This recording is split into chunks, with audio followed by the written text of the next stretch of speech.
Hello and welcome back to Codex. Our speaker this week is Professor Bill Martin from WPI.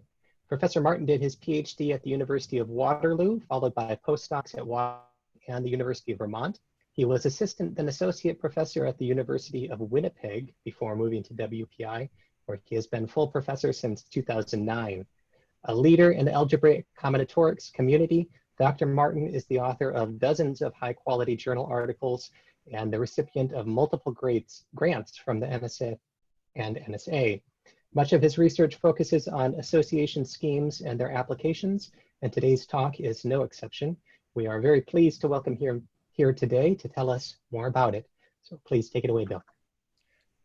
Thanks very much. I appreciate it, Joey. And I apologize for being a little bit late. I messed up the timing.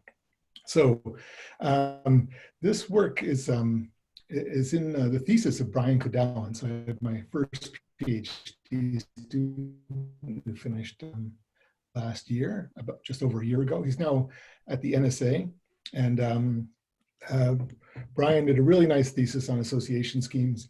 And I want to tell you about one topic in there, the application of Schönberg's theorem.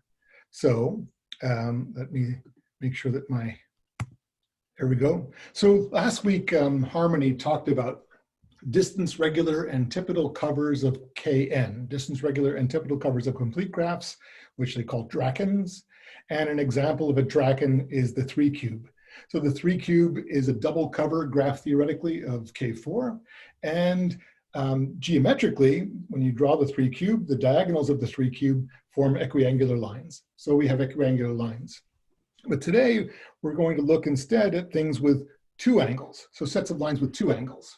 Okay, so now the dodecahedron is sort of an example. It's interesting, the dodecahedron is not Cometric, but that's not important right now. So the dodecahedron is a graph theoretic double cover of the Peterson graph. But also, if you look at the dodecahedron in R3, the diagonals, there are 10 diagonals, and they form 2 angles. And the diagonals, the lines can be mapped bijectively to the vertices of the Peterson graph so that the angle between 2 lines depends only on whether the 2 vertices in the strongly regular graph are adjacent or not adjacent. So the dodecahedron gives us 2 angles, neither of which is 90 degrees. And so that gives us a 5-class association scheme because there are 5 non-trivial angles. The first acute angle, the second acute angle, the first obtuse angle, the second obtuse angle, and then 180 degrees. So that's 5 angles other than the 0 angle. And that's a 5-class association scheme. What I'm going to talk about today at the end is about the 4-class examples. So these things show up really, really nicely in this table of Jason Williford at University of Wyoming. So there's the link for Jason's tables. And one of his tables handles 4 angles, Q-Bipartite. So these things are exactly the association schemes that come from sets of lines with 2 angles, one of which is 90 degrees. So one of the angles is 90 degrees. And the configuration on the lines deciding what the angle is exactly governed by a strongly regular graph. So you can think of this as sets of lines with 2 angles with a rank 3 group acting on the line. So here's this table, and it's too small to read. So let's just look at a couple of examples. So here's some challenges. So for example, in 23-dimensional space, can we find 1,288 lines whose angles are arc cosine 1/3 and 90 degrees? And the configuration of the strongly regular graph that comes from M24 acting on these cosets of 2.M12. Another problem is finding 2,048 lines in 24-dimensional space with 2 angles, same exact 2 angles, arc cosine 1/3 and pi over 2. And the strongly regular graph is known there. One way to construct it is this group action. A third problem in Jason's table is to find 2232 lines in 24-dimensional space with the same 2 angles, and the configuration deciding which angle occurs between 2 lines is governed by a strongly regular graph on 2,232 vertices, valency 828, 339 common neighbors for any two adjacent vertices. So every edge is in 339 triangles, and any two non-adjacent vertices have 288 common neighbors. That's what those parameters down the bottom here are. So a strong irregular graph, 22, 32, 828, 339, 288. These numbers tell me how many vertices, the valency of the graph, the regularity. 339 is the number of triangles on each edge, and 288 is the number of common to non-adjacent vertices. So there's three problems from Jason's list. Here's those three. The first one exists. We can build this from the weight 12 code words in the binary Goulet code. So we can look at the extended binary Goulet code, and in the extended binary Goulet code, we can draw the elements in 24-dimensional space, and all the weight 12 code words end up in a 23-dimensional hyperplane, and they end up being antipodal pairs on a unit sphere. And so we get these lines. The second example that I had is still an open problem, 2048 lines coming from this thing very closely related to the Goulet code. No one's been able to find that configuration of lines. And the third one, 2,232 lines in 24-dimensional space, is one of the things that we rule out today. So this is what I want to talk about, is the machinery used to rule that out and some other parameter sets. So we're going to talk about Schönberg's theorem. So we need to talk about some spherical codes, and I'm going to start with a ridiculous toy example. So the 3-cube is an association scheme, beautiful set of equiangular lines, but now we're going to bang things up a little bit. We're going to take three of the vertices, these red vertices, and delete them. Okay, so we'll be left with 5 points on the unit sphere in R3. These 5 points give us these 5 vectors, and these 5 vectors have these coordinates. So the rows of X are the 5 vectors, these 5 unit vectors in our spherical code. So we're looking at the spherical code, and now let's compute its Gram matrix. So the Gram matrix is the matrix of inner products of those vectors. Okay, so we have the dot products of the pairwise dot products all listed right here. And the Gram matrix is symmetric, and it's positive semi-definite. And now what we're going to do is we're going to ask, what functions can we apply entry-wise to that matrix and preserve the property of being positive semi-definite? So let's look at that Gram matrix. If we compute the entry-wise square matrix, we get this thing over here with all of its entries either 1 or 1/9. And then if we take the entry-wise cube, we get this matrix right here. And now you can see, since there were only 4 distinct entries, that was a spherical 3-distance set, since there were only 4 distinct entries, then every polynomial entry-wise in that matrix can be written as a linear combination of these two matrices, G, and the all ones matrix, which I denote by J. So this spherical 3-distance set, we can build what we call a sure subalgebra of the matrix algebra. So we have a vector space of 5 by 5 symmetric matrices, which is closed under entry-wise multiplication. And because it's closed under entry-wise multiplication, it has a basis of 0, 1 matrices. And here are the 0, 1 matrices, and we usually think of these as graphs. So of course, the one we call A is the identity matrix. A1 is just this, this path of length 5. A2 is distance 2 on that path of length 5, and A3 is distance 3. Oh, actually, I'm not sure if that's distance 3. Okay, but what we'd like, so in the world of association schemes, we want a vector space of matrices which is closed under entry-wise product, as we've just forced by construction, but also closed under matrix multiplication. And if it is, then it must be a commutative algebra.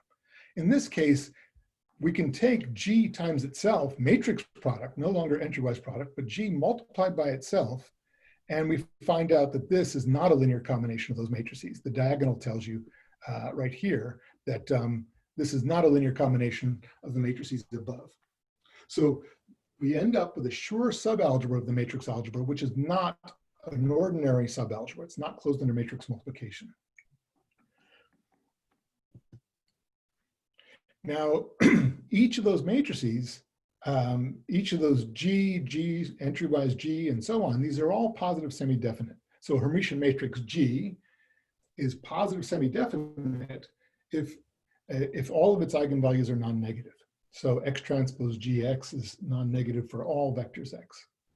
So G is positive semi-definite. It's a Gram matrix, a matrix of inner products. And it's an easy lemma to show that if the entrywise product of two positive semi-definite matrices is positive semi-definite, so G entrywise G is positive semi-definite, and so on. If we apply this polynomial 1/2 3t squared minus 1 entrywise to G, we still get a positive semi-definite matrix. But if we apply t squared minus 2 entrywise, we get a matrix with a negative eigenvalue here. Okay. So if we apply, instead of this quadratic right here, 3t squared minus 1, we apply t squared minus 2, we get something with negative eigenvalues. And so Schönberg's theorem helps us understand when we're going to get a positive semi-definite matrix out of this. Okay, so now what's the difference between these two quadratic polynomials? What's so special about 3t squared minus 1, or scaled by a half? Well, this is a Gegenbauer polynomial. So we're going to take a basis for the vector space of polynomials in one variable, t, and we'll let the 0th polynomial in our list be the constant polynomial 1. Q1 of t is t. Q2 of t is m times t squared minus 1 over m minus 1. And there's this 3-term recurrence that allows us to generate these polynomials.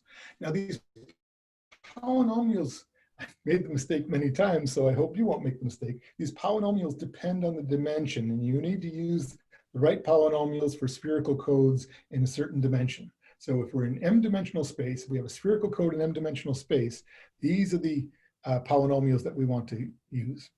Now notice that these are not the Gegenbauers that you see in Seidel's papers. Seidel scales things differently. Scale one of these, if I set t equal to 1, that is the cosine of angle 0, then I'll get 1 as output. Okay, now these are exactly the zonal spherical harmonics. So these are exactly the zonal polynomials. So that is a polynomial in m variables is obtained from Q by applying Q to the entrywise product of X with a fixed vector Y. These are all in the kernel of the Laplace operator. So these are the zonal spherical harmonics, but that's not important for us right now. What do they look like? Here are the first few. So Q0 of t is the constant polynomial. Q1 of t is t. Q2 of t is mt squared minus 1 over m minus 1. And the odd Q3, Q5 are odd polynomials. Q4, Q6 are even polynomials. And the combinatorial coefficients get kind of messy over time. But we can work with these. Okay, so these are the Gegenbauers. So what Schönberg asked was, what functions in one variable can I apply entrywise to the Gram matrix of any spherical code in dimension X, in dimension M, any spherical code X in dimension M? What functions can I apply entrywise to that Gram matrix and guarantee that things are positive semi-definite? Now we saw that 3t squared minus 1 over 2 was a good polynomial for this set of 5 vectors, but t squared minus 2 is not a good polynomial for that set of 5 vectors. Well, those polynomials might be good for different sets of vectors, but a polynomial, I'm going to restrict Schönberg's theorem just to polynomials. A polynomial, f of t, maps positive semi-definite matrices to positive semi-definite matrices, so it maps, Gram matrices of spherical codes to positive semi-definite matrices, if and only if it's a linear combination of Gegenbauers with non-negative coefficients. The Gegenbauer coefficients all have to be non-negative. Now, Schönberg's theorem also looks at power expansions and limits of sequences of Gegenbauers and deals with something much more, and there are beautiful applications. There are applications in statistics as well. I'd encourage you to look at the papers of Dominique Guillot for some really interesting things about these positive semi-definite conditions and operators. There's much more going on there, but we're just looking at finite sets in a fixed dimension M, and we just want this theorem as it applies to polynomials.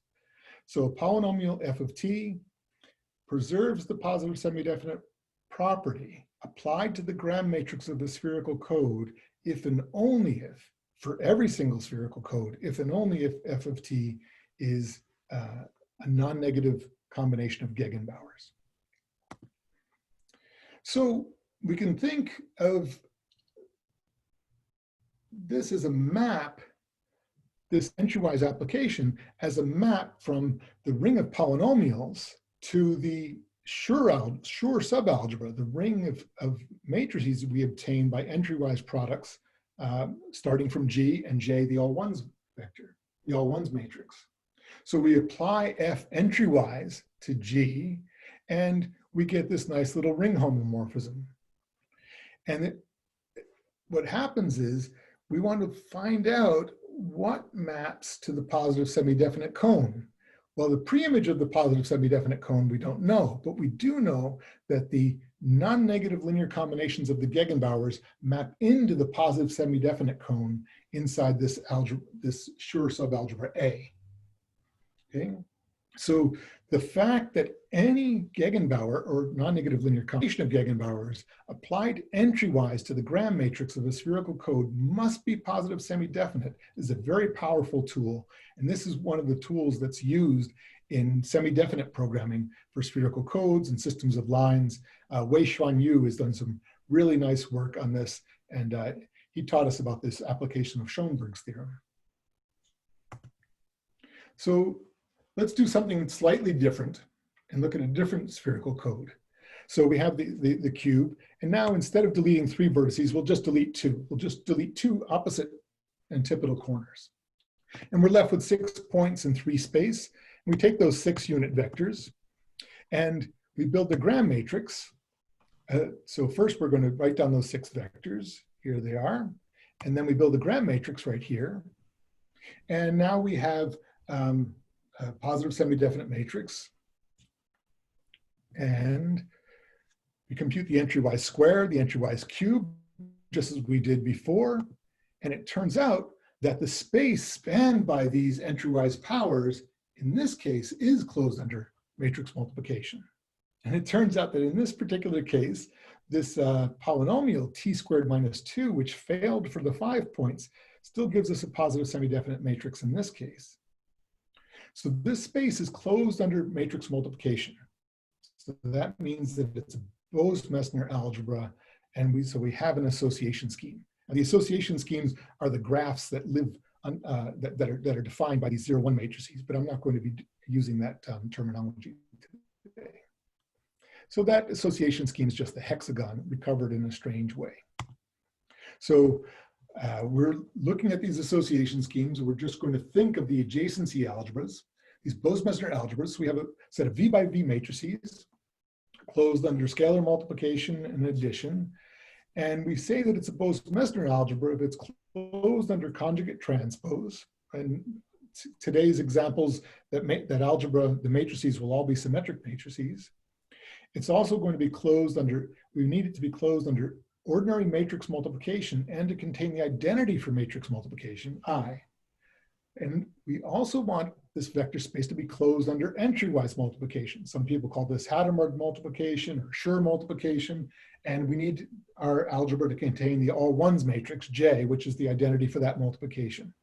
So these are beautiful objects. These matrix algebras, we have 2 multiplications, and each one gives us a nice basis. So under matrix multiplication, we have a basis of pairwise orthogonal primitive idempotence E0 up to ED, and EI times EJ is 0 if I is not equal to J. Then we have these basis of 0-1 matrices, which are Schur idempotence, and AI Entrywise product AJ is 0 if I is not equal to J. So because the algebra is closed under both multiplications, I also have structure constants. AI times AJ, matrix product, is some linear combination of the AKs. PIJK is some combinatorial parameter which counts colored triangles in these graphs. EI entrywise EJ is a linear combination of the EKs. Now it's positive semi-definite, so the QIJK coefficients are non-negative. And those are called the Krein parameters. The QIJK parameters play a special role in today's talk. I really like to define an association scheme in terms of a spherical code. So for today, I want to think of an association scheme or these Bose-Mesner algebras as coming from these gram matrices. So I have a spherical code X of distinct vectors in m-dimensional complex space. The gram matrix is Hermitian, and we call it an association scheme if the vector space spanned by the entrywise powers of G is closed under multiplication. So we say that a spherical code X generates a commutative association scheme if the vector space spanned by the entrywise powers of its gram matrix is closed under matrix multiplication. And that's a Bose-Mesner algebra. Now, I'm particularly interested in the Q-polynomial property, this Cometric condition.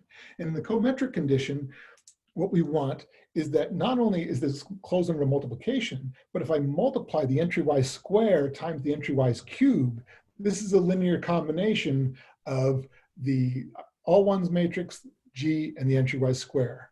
Or if I multiply the entrywise rth power with the entrywise s power of the matrix, then there's a dot, dot, dot missing down here. There's a typo. So this should be J, G up to entrywise square, dot, dot, dot right here. There's a typo, up to G entrywise R.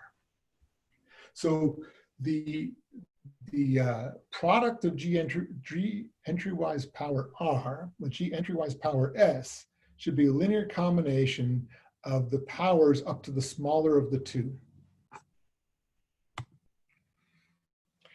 Now, these Krein parameters, QIJK, are encoded in these tiny little matrices. So we have this basis, EI EJ is 0 if I is not equal to J. And EI entrywise EJ is this linear combination. And if we write down let's say right here, in this column right here, we'll write down, in this column right here, we'll write down the entrywise product of EI with E1, and we'll just write down its coefficients for E0 all the way up to ED. We'll write down each of the expansions column-wise. And we call that matrix Li star. And it turns out that EI entrywise EJ is up to a scalar, this linear combination QIJK EK, and Li star matrix product LJ star has exactly the same structure constants, QIJK times LK star. Now this fact, the association scheme could have thousands of vertices, and if there are only 3 angles, then these are 4x4 matrices. And this fact that you have this very small representation of the Bose-Mesner algebra is exactly why the statisticians invented these things, 1939 to 1952, however you define the invention of association schemes. So the fact that you have these tiny little matrices L that represent the entire algebra is really the power behind not only what the statisticians were doing, but also Delsart's linear programming bound encoding theory. So there are these 2 isomorphisms. The first one I'm not terribly interested in, but it might be more familiar to you. So for reference, I wanted to bring this one in. So the linear map that maps the elements of the Bose-Mesner algebra to these D+1 by D+1 matrices, sending AI to Li, is a ring homomorphism. So it's a linear transformation that satisfies AI times AJ gets mapped to Li times LJ. Likewise, if I take the map that sends EI to 1 over cardinality of X Li star, then this map phi star maps, this is an algebra monomorphism. It maps this ring under entrywise multiplication to the span of the Li stars bijectively, and that operation here is matrix multiplication. So we have entrywise multiplication on the left and matrix multiplication on the right. So this algebra under Entrywise multiplication is isomorphic to the subalgebra, the matrix subalgebra generated by the Li stars. So this isomorphism is what we're going to use. So the thing about this Schönberg theorem is that when I want to study spherical codes using that Schönberg's theorem, I might know what angles I want, but I don't know which lines will have which angles, and I don't know the configuration of lines. In an association scheme, we know, well, we know exactly how many of each angle should occur, and given two lines that form a given angle, we know how many other lines form one angle alpha with the first and an angle beta with the second, but we still don't have the matrices. And so to apply Schönberg's theorem, and if we don't have the matrices, things get kind of tricky, and we want to avoid the semi-definite programming. We want to avoid having variables.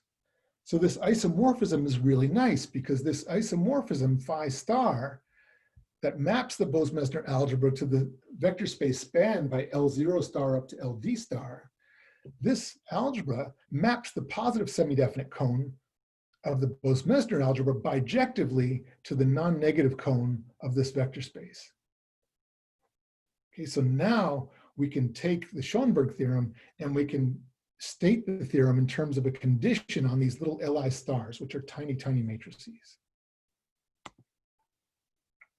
So Schönberg's theorem gives us this condition. So suppose we have an association scheme, and when the minimal idempotency E0 up to ED, and we have these matrices of Krein parameters, L0 star up to LD star, choose one of those primitive idempotents. So this is a positive semi-definite matrix. It represents orthogonal projection onto the eigenspace, the ith eigenspace. And let Mi be the rank of that matrix. Then for any degree L, there exists non-negative constants so that the Lth Gegenbauer in the correct dimension applied entrywise to this matrix scaled version of EI is a non-negative linear combination of EJs. And to check that those are non-negative, we can apply the same polynomial matrix. We're now taking a matrix polynomial, not entrywise polynomial, matrix polynomial in 1 over Mi times Li star. And we get those coefficients with a scalar out front. We get those coefficients showing up. And so now to check if the theta LJs are negative, which any one of them being negative would prove that the object does not exist, instead of working with the E's, which we don't really even have, we can work with the L's, which are just parameters of a hypothetical scheme, like the ones that I had on that set of slides. So now we just want to check if these theta LJs are non-negative by working just with the Li stars. And we're getting rid of these gigantic matrices EI and replacing them with these tiny little representatives, these representations. So did we actually accomplish anything? So we were looking for a spherical code, and we wanted to apply the Schönberg's theorem. In the case that the spherical code generates an association scheme in the sense that I described, the Gram matrix and its entrywise powers give us a vector space closed under matrix multiplication. We have to test if a matrix of a certain matrix lies in the positive semi-definite cone of the Bose-Mesner algebra. We don't know the matrices in the Bose-Mesner algebra. We know their entries, and we might get some information and set up some variables to decide which entries go where. But instead of trying to figure out the combinatorics of where the various entries show up in the matrix, we can instead apply phi star and check if we're in the cone spanned by L star. And it turns out that L1 star, for example, its first 1, 0, 0, 0, 0, 0, 0. L2 star, its first column is 0, 0, 1, 0, 0, 0, 0, 0. And so a matrix is in the positive semi-definite cone if and only if its first column, we call it column 0, is non-negative. So we only need to check column 0. And we only need to consider, and if this is true for any, this needs to be true for anything in the Gegenbauer cone, we only need to consider the Gegenbauer polynomials. Now we don't know how many we should check. So we have to figure out at what point do we give up looking for a Gegenbauer to prove non-existence. So Brian Kodalen had this really nice theorem, and I've simplified it a little bit here. So now scale the primitive idempotent, this EJ, projecting onto the maximal common eigenspace of the AIs. Scale this EJ so that the diagonal is all ones. So now it's the gram matrix of a spherical code. And now take that spherical code and consider the lines spanned by those vectors. Now, there might be cardinality of x of them if 180 degrees doesn't occur, but if 180 degrees occurs, then we find that we have cardinality of x over 2. We have half as many lines, of course. So I want to look at those lines and find the smallest possible angle. So let lambda star be the cosine of the smallest angle that occurs between those lines. It could be that in the spherical code, that angle might be 170 degrees and that 10 degrees doesn't really occur. But let's assume, for example, let's assume for simplicity that smallest angle of the spherical code is acute. Then we make this simple computation, right? This is a simple computation that involves that lambda star and the number of vertices, and you calculate this L star, and provided this condition holds, then every Gegenbauer from that point onward, every Gegenbauer gives us a non-negative matrix. And so no Gegenbauer past L star can give a non-existence result for these association schemes. So now we have a specific spot where we can stop, and we can check by a computer writing down the entries of these L stars. Now these L stars all come in the Q-polynomial case. In the Cometric case, these L stars all come from L1 star. Each one of them is a polynomial in L1 star. And so we call this the Krein Array. And so as if we didn't have enough parameters already, we introduce even more parameters, and I apologize for that. So L1 star is irreducible tridiagonal, and it's customary to call the superdiagonal B0 star, B1 star up to BD minus 1 star. The things on the diagonal are A0 star, A1 star up to AD star. A0 star happens to be 0. And B0 star, by the way, is the multiplicity, the rank of the matrix. And L1, just below the diagonal, we have C1 star, C2 star up to CD star, where C1 star is always 1. And these things you sometimes hear people talk about the Krein Array, where we just list the things above the diagonal, followed by the things below the diagonal. And that's enough because the row sums are all equal to B0 star, which again is the rank of V1. So that Krein Array encodes everything for us. And here are some of the feasibility conditions that we get out of this. So suppose we have a feasible parameter set for a Q-polynomial or Cometric association scheme. And suppose it has these Krein parameters, this Krein Array. Now, if M is 2, if the rank is 2, then we're just looking in the plane. We have a polygon, and polygons are a headache. They're counterexamples to almost everything we do. And so we assume we don't have a polygon. Then if the scheme is realizable, then we must have these new inequalities. A1 star squared plus B1 star times C2 star is at least twice the rank of V1 times the rank of V1 minus 1 divided by the rank plus 2, and so on. And you can see the conditions get more and more cumbersome. Now you notice the numbering in my bulleted list here. I didn't number them 1, 2, 3, 4, because this one right here comes from the Gegenbauer polynomial of degree 3. This next restriction comes from the Gegenbauer of degree 4. And the last two restrictions come from the Gegenbauer polynomial of degree 5. So these Bill, if I could interrupt real fast, we have a question in the chat. The function with the logs in Kodalen's theorem, is that some sort of projective metric? Oh, I don't think I have a sensible answer to that. I don't know. Good question, though. Okay, thanks, Bill. Okay. So here are some of these inequalities that we get. And now when somebody asks if an association scheme exists with these particular parameters, Now we can put them into these inequalities, and we can check and see if any of these are violated. If any of these are violated, there's no use in searching for the combinatorial object. There are a couple of more of these. Here's some others from degree 5 and degree 6. And the last two require the thing to be sort of dual triangle free. A1 star greater than 0 is kind of the dual of a, sorry, it has triangles, sorry. That's the dual of requiring triangles in a distance regular graph.